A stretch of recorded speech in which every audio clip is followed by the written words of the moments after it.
నీ ఆలోచనలు, నీ తలంపులు ఎలా ఉండాలి చెప్పండి? బలము కలిగినవై ఉండాలి, శక్తి కలిగినవై ఉండాలి. మీకు అర్థమయ్యే భాషలో చెప్పాలి అంటే, నీకున్న ఆలోచనలు, నీకున్న తలంపులు, నీకున్న పరిస్థితిని బట్టి బలహీనమైపోయినాయి అనుకో, ఖచ్చితంగా నేనేం చేస్తాను, దీనిని జయించగలుగుతాను, దీన్ని మార్చుకోగలుగుతాను, దీన్ని చూడగలుగుతాను అనేటువంటి ఆలోచనలు ఏం కావాలి, మనలో నిలిచి ఉండాలి. అలా కాకుండా బలహీనమైన ఆలోచనలు, బలహీనమైన తలంపులు, దిగులు, కలవరాలు, ఏడుపులు ఇవన్నీ మనలో, నీ హృదయంలో ఉన్నవి అంటే, పైకి కనబడకపోయిన లోపల ఉన్నాయి అంటే, ఇలాంటి భయాలు ఉన్నాయి అంటే, నువ్వు భయపడుతున్నావంటే ఎక్కడున్నావు నువ్వు?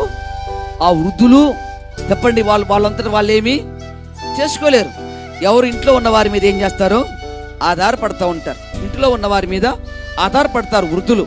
వారంతటా వారు కొన్ని పనులు ఏం చేయలేరు, వారు చేసుకోలేరు. ఏదో సమయానికి ఇంత అన్నం పెడితే తింటారు.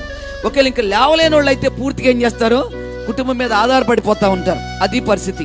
దేవుని బిడ్డలు అలాంటి ఆ వృద్ధాప్యపు స్థితి, నువ్వు లేవలేని పరిస్థితి చెప్పండి, దిగులు పడుతూ, కలవరపడుతూ, భయపడుతూ, ఆందోళన చేరుతూ చెప్పండి, పారిపోతున్న పరిస్థితి, దిగులు పడుతున్న పరిస్థితి అంత మాత్రం కూడా నీ జీవితంలో ఉండకూడదు అని దేవుని యొక్క వాక్యం సెలవిస్తుంది. ఎలాగుండాలా? యవ్వన దశ వలె యవ్వనస్తుడు ఉన్నట్టుగా నీ ఆలోచన, తలంపుల బలము కలిగి ఉండాలి, ధైర్యం కలిగి ఉండాలి.